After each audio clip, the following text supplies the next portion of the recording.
Good morning students. इससे पहले वाले वीडियो में मैंने आपको टिश्यू कल्चर के बारे में बताया था कि टिश्यू कल्चर क्या होती है। जब हम पौधे की किसी भी भाग से आर्टिफिशियल कंडीशंस में, फ्लास्क में या टेस्ट ट्यूब्स के अंदर, लेबोरेटरी के अंदर एक आर्टिफिशियल न्यूट्रिएंट मीडियम बना करके और कंप्लीटली एसेप्टिक कंडीशंस क्या कंडीशंस होती हैं जो कि कंप्लीटली माइक्रोब फ्री कंडीशंस। ऐसी कंडीशंस क्रिएट करके हम जब पौधा रेज करते हैं या नए प्लांट्स बनाते हैं पौधे के किसी भी भाग से, तो उसको हम टिश्यू कल्चर कहते हैं। अब टिश्यू कल्चर में कल्चर मीडियम कैसे बनाया जाता है, क्या क्या कंपोनेंट्स होते हैं कल्चर मीडियम के, वो हम इससे पहले वाले वीडियो में पढ़ चुके हैं। अब इस वीडियो में हम लोग पढ़ेंगे कि how to create aseptic conditions. जो भी पौधे का भाग हम लेते हैं वो हम बाहर से लेते हैं, और अगर कोई पौधा नॉर्मल इन्वायरमेंट में लगा हुआ है तो उसकी सरफेस के ऊपर, उसकी पत्तियों के ऊपर, उसके तने के ऊपर, या कोई सीड्स लेते हैं तो सीड्स की सरफेस पे भी पॉसिबिलिटी ये है कि माइक्रोब्स हो सकते हैं, फंगल स्पोर्स या बैक्टीरियल स्पोर्स हो सकते हैं। और जब हम आर्टिफिशियल मीडियम में उस पार्ट को या उस एक्सप्लांट को जब हम डालते हैं कल्चर होने के लिए, तो उस प्लांट के टिश्यूज़ के अलावा कुछ वो जो माइक्रोब्स हैं वो भी कल्चर हो जाते हैं। क्यों कल्चर हो जाते हैं? क्योंकि उसमें शुगर है, and sugar is a very good substance for the growth of microbes. तो माइक्रोब्स उसके अंदर कल्चर हो जाते हैं, तो जो पौधा कल्चर होना होता है वो तो होता नहीं है, जो कैलस बनना होता है वो तो बन नहीं पाता। उसकी बजाय कल्चर मीडियम के अंदर माइक्रोब्स कल्चर हो जाते हैं जो हमें चाहिए नहीं।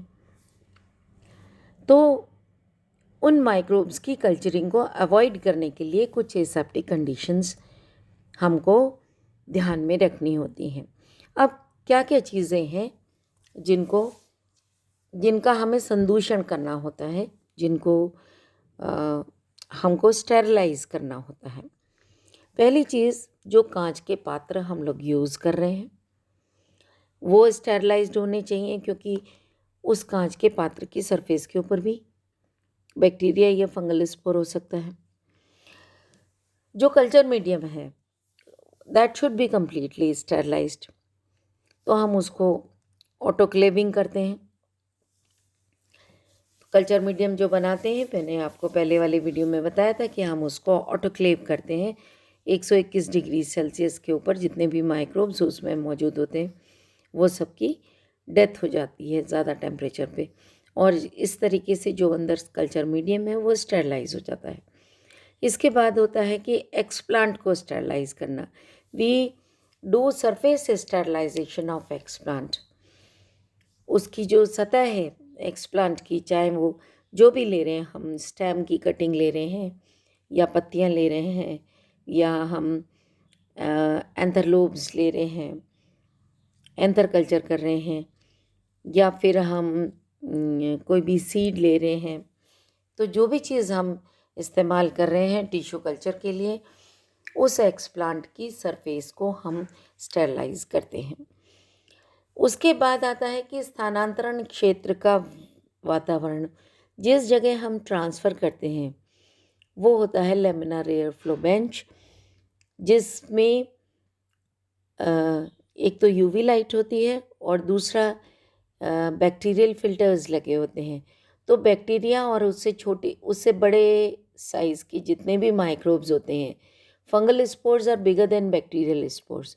तो अगर हम बैक्टीरियल फिल्टर्स से हो करके एयर को पास कराते हैं, पंप कराते हैं, तो जितने भी बैक्टीरिया के साइज़ तक के माइक्रोब्स होंगे वो सारे उस फिल्टर में ऊपर अलग रह जाएंगे, और बैक्टीरिया फ्री और फंगल फ्री एयर जो होगी वो उस लैमिनार एयर फ्लो बेंच के अंदर प्रवाहित होगी। तो इस तरीके से अंदर की जो एयर है वो माइक्रो फ्री हो जाएगी और यूवी लाइट में हम जो भी चीज़ें यूज़ करने होते हैं उनको यूवी लाइट ऑन करके और हम छोड़ देते हैं। तो इस तरीके से लैमिनार फ्लो बेंच के अंदर ही हम फ्लेम के ऊपर ट्रांसफ़र की विधि भी करते हैं। तो अंदर वो जो कंप्लीट चैम्बर है दैट शुड बी स्टेरलाइज्ड। उसके बाद में जब हम इनोकुलेट करते हैं, कोई भी चीज़ रखते हैं फ्लास्क के अंदर या सब कल्चर करते हैं। व्हाट इज़ सब कल्चर? सब culture is transferring the culture into a new flask. हमने कोई पौधा रखा, वो 1 महीना 2 महीना तक उसके अंदर कैलसिंग हो गई, अब मीडियम ख़त्म होने लग गया, वो सूखने लग गया, तो ये आवश्यकता होती है कि उसको हम एक नए मीडियम के अंदर डालें ताकि उसको और वृद्धि करने के लिए न्यूट्रिएंट्स प्रोवाइड हो। या हम मल्टीप्लाई करना चाहते हैं, सपोज़ कर लीजिए कि हमने कैलस रेज़ कर लिया, तो उस कैलस को हम छोटे छोटे टुकड़ों में बांट लेंगे। कहाँ? लैमिनार एयर फ्लो बेंच में जा कर के वहाँ पर हम उसको छोटे छोटे टुकड़ों में बांट लेंगे और हर टुकड़े को फिर हम नया मीडियम बना करके एक नए फ्लास्क में ट्रांसफ़र कर देंगे so that we can raise more and more callus. तो this is called as subculture, उपसंवर्धन कहलाता है ये। तो उसमें जो 2 एक्सप्लांट्स हैं उनको भी स्टेरलाइज कर देंगे। सब कल्चर के समय जो स्थानांतरित हम करते हैं वो लैमिनार एयर फ्लो बेंच में करते हैं। उसके बाद में आता है संवर्धन कक्ष का वातावरण कैसा होता है। We use to fumigate that culture chamber. और काम करने वाला, से for example if I am doing tissue culture then my hands have to be sterilised. उनको हमें स्टेरलाइज करना पड़ेगा। कैसे करेंगे? हम स्प्रिट हाथ में लेंगे और स्प्रिट से उसको अपने हाथों को साफ़ कर लेंगे, उतने उतने हिस्से को साफ़ कर लेंगे जितना हिस्सा हम आगे जितना लैमिनार फ्लो बेंच में हमारे हाथों का हिस्सा जा रहा है। Simultaneously we will wear a mask ताकि हमारी सांस से जो माइक्रोब्स हैं वो नहीं जा पाए। We will wear a cap ताकि हम लोग जैसे ऑपरेशन के वक्त हम लोग पूरी प्रिकॉशन रखते हैं उसी तरीके से कोई भी कंटैमिनेशन ना हो, इसलिए हम पूरी तरीके से अपने को प्रोटेक्ट करके या अपने को कवर करके then we will go for tissue culture. अब एक्सप्लांट को कैसे स्टेरलाइज किया जाता है? एक्सप्लांट को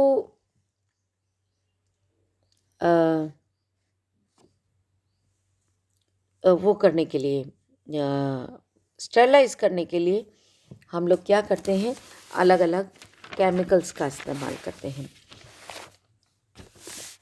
और इनको हम इस प्रक्रिया को हम सरफेस स्टेरलाइजेशन या सतह रोगाणु नाशन कहते हैं। जो केमिकल्स यूज़ में आते हैं वो अलग अलग प्लांट्स के लिए, अलग अलग एक्स प्लांट्स के लिए अगर वो हार्ड है तो हम क्या यूज़ करेंगे और कितनी मात्रा में यूज़ करेंगे। उनका एक्सप्लांट को स्टेरलाइज करने के लिए कौन से डिसइंफेक्टेंट यूज़ करने हैं और कितनी कितनी देर के लिए यूज़ करने हैं, ये डिपेंड करता है एक्सप्लांट की सॉफ्टनेस के ऊपर और प्लांट टू प्लांट भी वेरी करता है। लेकिन हम क्या करते हैं कि जब हम बाहर से कोई भी एक्सप्लांट लेके आते हैं खुले स्थान से, तो निर्जर्मीकृत करने से पूर्व, स्टेरलाइज करने से पूर्व हम उसको, उसमें जो डस्ट है, गंदगी, जो भी कोई पार्टिकल्स लगे हुए हैं उनको हम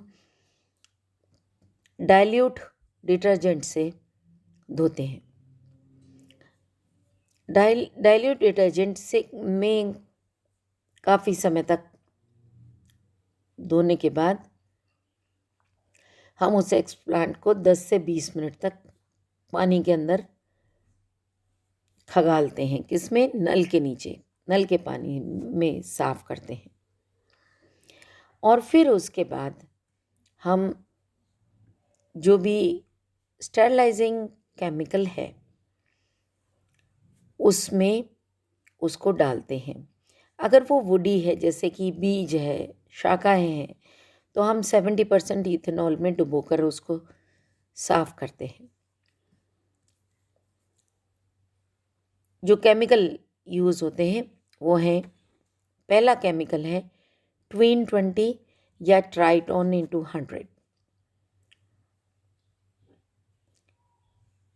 इनको जो भी स्टरलाइजिंग एजेंट्स हैं उनमें बहुत सूक्ष्म मात्रा में मिलाया जाता है और ये सुनिश्चित हो जाता है कि ये रोगाणुनाशक जो कारक है वो पादप की पूरी सतह पर चिपक जाए। एक्चुअली ये twin 20 is not disinfectant, it is an agent which spreads or which sticks the sterilizing chemical on the surface of the explant. Explant की जो सरफेस है उसके ऊपर वो रोगाणुनाशक को चिपकाने में सहायता करता है। तो पहले हम उसके अंदर डुबो देते हैं ताकि जब वो चिपक जाता है तो उसके ऊपर फिर जब हम ट्रीटमेंट देंगे किसी भी डिसइंफेक्टेंट का तो वो उसकी सरफेस पे चिपका रहेगा ताकि प्रॉपर स्टेरलाइजेशन हो जाए। अब स्टेरलाइजिंग एजेंट्स जो हैं वो हैं सोडियम हाइपोक्लोराइड। सबसे ज़्यादा प्रमुख रासायनिक अभिकर्मक है ये और इसकी 0.05 से 0.25% तक कंसंट्रेशन 5 से 30 मिनट के लिए हम एक्सप्लांट को देते हैं। अब अगर वो डेलिकेट पार्ट है तो हम कम समय के लिए रखेंगे, अगर वो थोड़ा हार्ड है तो हम उसकी ड्यूरेशन बढ़ा देंगे। ये भी हम एक स्टैंडर्डाइज करेंगे तकनीक हीट एंड ट्रायल मेथड्स में कि कितने तक ट्रीटमेंट कितने मिनट तक डिसइंफेक्टेंट का ट्रीटमेंट हम देते हैं तो एक्सप्लांट की डेथ नहीं होती है और कितनी ड्यूरेशन सफिशेंट होती है उस एक्सप्लांट को स्टेरलाइज करने के लिए और उसको जीवित बनाए रखने के लिए। तो ये भी हीट एंड ट्रायल मेथड है। हम लोग अलग अलग समय के लिए अलग अलग मात्रा में ये स्टेरलाइजिंग एजेंट्स डालते हैं और फिर उनका जो रिस्पॉन्स आता है उस एक्सप्लांट के द्वारा उनके प्रति जो रिस्पॉन्स आता है उस रिस्पॉन्स को ऑब्ज़र्व करके हम डिसाइड कर लेते हैं कि इतनी मात्रा में सोडियम हाइपोक्लोराइड या कोई अन्य एजेंट हम डालें और इतने मिनट्स के लिए डालें, 5 मिनट्स के लिए या 10 मिनट्स के लिए या 6 मिनट्स के लिए डालें ताकि वो कंप्लीट सरफेस स्टेरलाइजेशन कर दे और पौधे की एक्सप्लांट की डेथ भी नहीं हो। तो इस तरीके से हम जब कोशिश करते हैं एक टेक्निक स्टैंडर्डाइज कर लेते हैं उसके बाद हम देखते हैं कि ये सोडियम हाइपोक्लोराइड क्योंकि बहुत ज़्यादा कॉस्टली नहीं होता तो ये प्रभावी भी होता है और कम खर्चीला होता है। उसके बाद आता है calcium hypochloride. Calcium hypochloride sodium hypochloride के स्थान पर प्रयुक्त किया जाता है और ये पादप टिश्यू को अपेक्षाकृत कम नुकसान पहुंचाता है, लेकिन ये विलयन के अंदर सस्पेंड हो जाता है। जब वो विलयन में अवक्षेपित हो जाता है तो हम क्या करते हैं, ये क्योंकि इसकी सटल होने की टेंडेंसी होती है तो ये एक्सप्लांट की सरफेस पे भी सटल हो सकता है। तो इसलिए हम क्या करते हैं कि जो सॉल्यूशन बनाते हैं इसका उसको हम पहले छान लेते हैं और छानने के बाद इसकी 9 to 10% सांद्रता का जो विलयन है उसको पादप ऊतकों को 5 से 30 मिनट तक उपचारित करते हैं, टिश्यूज़ को 5 to 30 मिनट्स तक ट्रीट करते हैं। Then there is hydrogen peroxide. Plant tissue की सतह को 3 से 10% हाइड्रोजन पेरोक्साइड के उपयोग द्वारा भी स्टेरलाइज किया जाता है। उसके बाद आता है इथाइल अल्कोहल। 70 to 95% कंसंट्रेशन में 0.1 से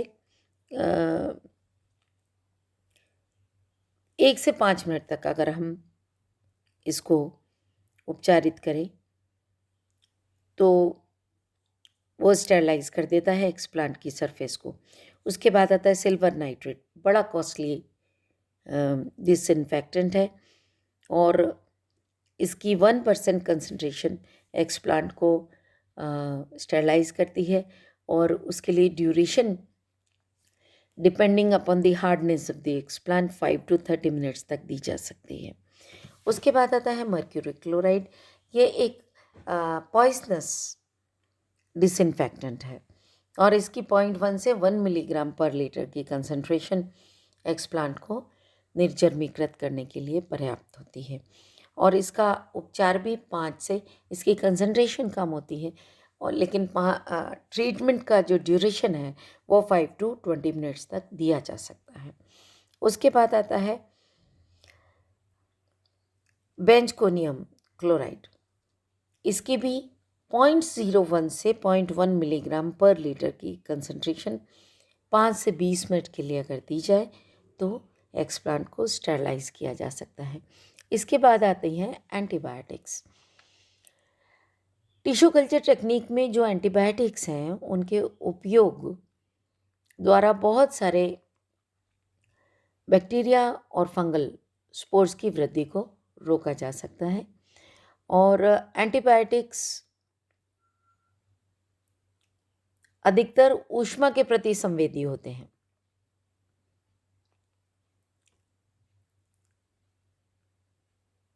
इसलिए इनको हम ऑटोक्लेव तो कर नहीं सकते। इन्हें जल या किसी दूसरे उपयुक्त विलयन में घोलकर छान लेते हैं और उसके बाद ऑटोक्लेव किया हुआ जो न्यूट्रिएंट मीडियम होता है उसके अंदर मिला देते हैं।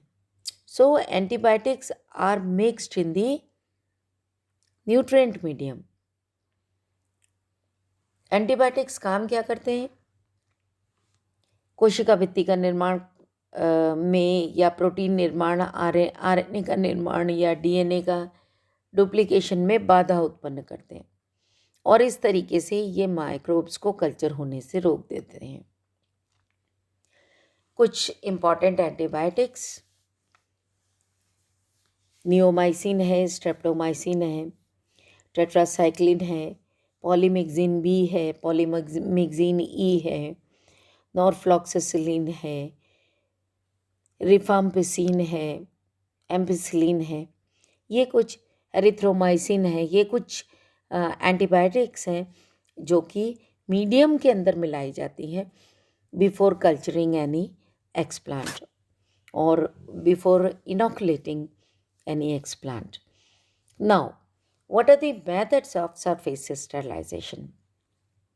सबसे पहले आपको बताया उसको हम पहले किसी भी डिटर्जेंट के अंदर, डाइल्यूट डिटर्जेंट के अंदर खंगालते हैं और उसके बाद बहते हुए नल में 10 से 20 मिनट तक उसको खंगालते रहते हैं और उसके बाद उसको डिसइंफेक्टेंट के सॉल्यूशन के अंदर मिला करके धीरे धीरे हिलाते रहते हैं उसको।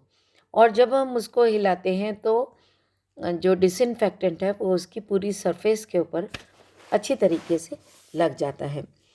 अब फिर हम क्या करते हैं कि कंट्रोल्ड कंडीशंस के अंदर उसको डिसइंफेक्टेंट से हटा करके स्टेरिलाइज्ड डिस्टिल्ड वाटर, निर्जर्मीकृत आसुत जल। अब ये कहाँ से आएगा?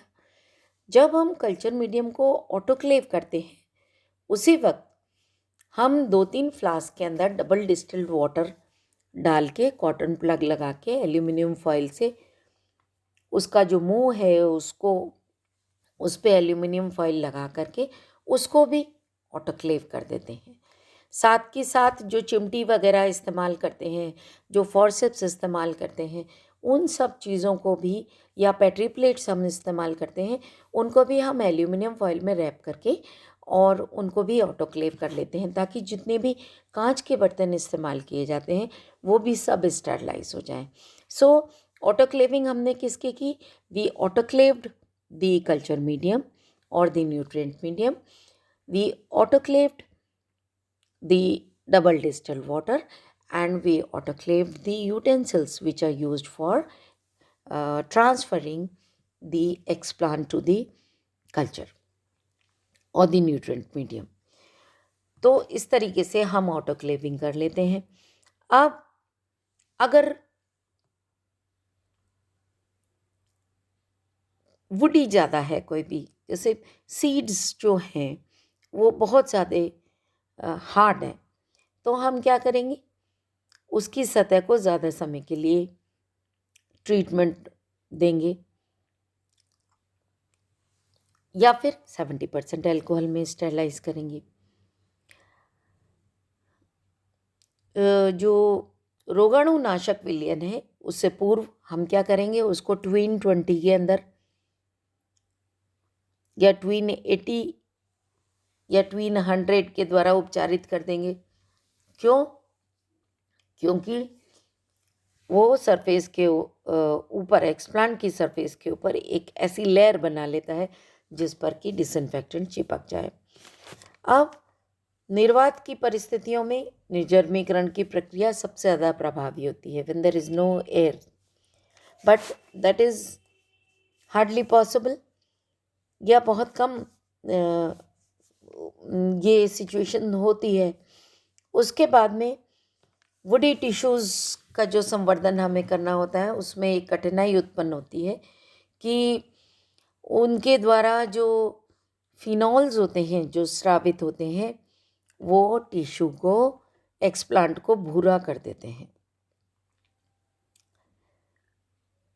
और उसका विषाक्त प्रभाव एक्सप्लांट पे पड़ता है, जिससे जो एक्सप्लांट है उसकी वृद्धि नहीं होती है, कई बार वो ब्राउन हो जाता है। तो इस समस्या को दूर करने के लिए जो एक्सप्लांट है उसको उसमें एंटीऑक्सीडेंट्स का ट्रीटमेंट दिया जाता है। एंटीऑक्सीडेंट्स कौन से होते हैं? एल एस्कॉर्बिक एसिड है जो कि 100 मिलीग्राम पर लीटर हम देते हैं। सिट्रिक एसिड है जिसको कि 100 to 500 मिलीग्राम पर लीटर दिया जाता है। एल सिस्टीन है 50 मिलीग्राम पर लीटर। इस तरीके से इनका जो एक मिक्सचर बना लेते हैं और फिर उसमें निर्जमीकरण किया जाता है। पहले तो इसमें ट्रीटमेंट दे देते हैं एंटीऑक्सीडेंट्स का, और उसके बाद उसको 0.5 to 1% of sodium hypochloride solution से धो करके जो डिसइंफेक्टेंट है उसको हटा दिया जाता है। तो इस तरीके से जो वुडी टिश्यू हैं उनके अंदर जो भी फिनॉल्स स्रावित होते हैं उनको हम हटा देते हैं।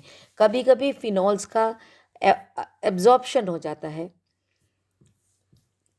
एब्जॉर्प्शन करने के लिए जो डिसइंफेक्टेंट है या चारकोल को संवर्धन मीडियम माध्यम में डाला जाता है। कल्चर मीडियम में हम चारकोल डाल देते हैं ताकि एक्सप्लांट द्वारा जो भी फिनॉल्स आते हैं वो एक्सप्लांट की ग्रोथ में कोई भी विपरीत प्रभाव ना डालें, डिस्ट्रक्टिव नहीं हो वो। उसके बाद में कल्चर मीडियम का स्टेरलाइजेशन मैंने पिछले लेक्चर में भी आपको बताया था। 15 पाउंड पर प्रेशर पर 121.5 डिग्री सेल्सियस पर ऑटोक्लेव किया जाता है कल्चर मीडियम को। 15 से 20 मिनट तक 15 पाउंड पर रखते हैं और उसके बाद में धीरे धीरे करके वो स्टीम जब रिलीज़ होती है और मीडियम ठंडा हो जाता है तो हम उसको बाहर निकाल देते हैं। कांच के उपकरणों के लिए भी वही सारी चीज़ों को हम ऑटोक्लेव में स्टेरलाइज कर देते हैं। लेमिनार एयर फ्लो के अंदर क्या करते हैं, जब हमको लेमिनार एयर फ्लो पर ट्रांसफ़र का काम करना होता है तो उससे पहले हम स्पिरिट स्वैब से एक कॉटन लेंगे, कॉटन के अंदर अच्छे से स्पिरिट लगा लेंगे और उस स्पिरिट वाला जो रुई है उससे हम पूरे के पूरे लेमिनार एयर फ्लो को अंदर से साफ़ कर लेंगे, पोंछ लेंगे और उसके बाद उसके अंदर जितने भी उपकरण यूज़ में लाने हैं वो रख देंगे, कल्चर मीडियम रख देंगे, लेकिन एक्सप्लांट नहीं रखेंगे।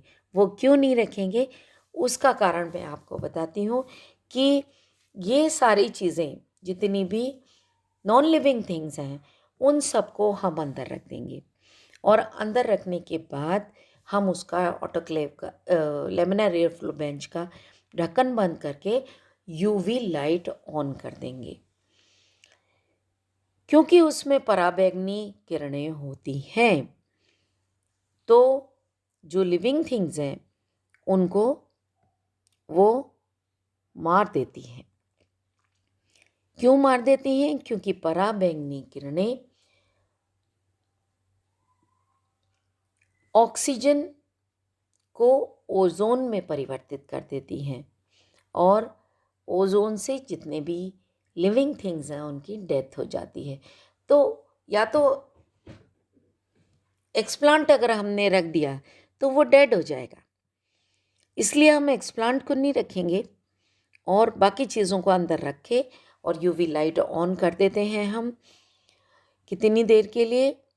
करीब हाफ एन आवर के लिए, आधा घंटे के लिए हम उसको ऑन करके और फिर उसके बाद में हम यूवी लाइट ऑफ करेंगे। लेमिनार एयर फ्लो बेंच का जो धोंकनी है या ब्लोअर है उसको ऑन कर देंगे ताकि अंदर से बाहर की तरफ बैक्टीरिया फ्री एयर या माइक्रो फ्री एयर आए, ताकि बाहर से अंदर की तरफ एयर ना जा सके। जब अंदर से प्रेशर के साथ में एयर बाहर आएगी तो अंदर से, तो बाहर से अंदर जो ओपन उसका ढक्कन खुला हुआ है उससे हवा अंदर नहीं जा पाएगी, इसलिए हम ब्लोअर ऑन करते हो। UV light and bacterial filters and blower, these are three things which create a sterilized condition in laminar airflow bench। अब हम जब ट्रांसफ़र करते हैं तो एक स्प्लिट लैंप की लॉ पर करते हैं। लेमिनार फ्लो पे संरोपण का काम करने के लिए जो भी चिमटी वगैरह यूज़ होती है उसको हम पहले स्प्रिट के अंदर डुबोते हैं और स्प्रिट के अंदर डुबोने के बाद फिर हम उसको फ्लेम के ऊपर ले जाते हैं, ताकि अगर कोई माइक्रो फिर भी ऑटोक्लेविंग के बाद वो हमने बाहर निकाला, हमने स्प्रिट को उस यूटेंसिल को खोल के रखा, तो अगर कोई माइक्रोब आकर के उस पर चिपक जाता है तो हम क्या करेंगे कि उसको स्प्रिट में डुबोएंगे, उसके बाद उसको फ्लेम पे ले जाएंगे तो वो स्प्रिट फ्लेम की आग पकड़ लेगी और वो उसको गर्म करेगी, उस चिमटी को या स्कैल्पल को वो गर्म करेगी। जब वो गर्म हो जाएगा तो उसके बाद में आगे से हवा आई रही है स्प्रिट पे से हटा के, स्प्रिट लैम्प से हटा के थोड़ी सी दूरी पर हम उसको हल्का सा ठंडा करेंगे and then we will take the explant from that mm, with the help of that scalpel और that forceps, उससे ले उठाएंगे और उठा करके फिर हम ढक्कन खोलेंगे किसका, उस टेस्ट ट्यूब का कॉटन प्लग फ्लेम के ऊपर ही हटाएंगे। Everything we will do on flame only. बहुत केयरफुल रहना पड़ता है, नहीं तो उसमें जो कॉटन है वो कॉटन आग पकड़ सकती है, इसलिए हम उसको खोलेंगे और खोलने के बाद हम उस फॉर्सेप्स से हम एक्सप्लांट को उठाएंगे और ट्रांसफ़र कर देंगे कल्चर मीडियम पर और फिर वापस फ्लेम के ऊपर ही हम कॉटन प्लगिंग कर देते हैं। तो ये पूरा लेमिनार एयर फ्लो बेंच के अंदर निर्जमीकरण अवस्था में ट्रांसफ़र की तकनीक है. So this is all about the transfer technique in a sterilized condition or sterilization technique. Thank you.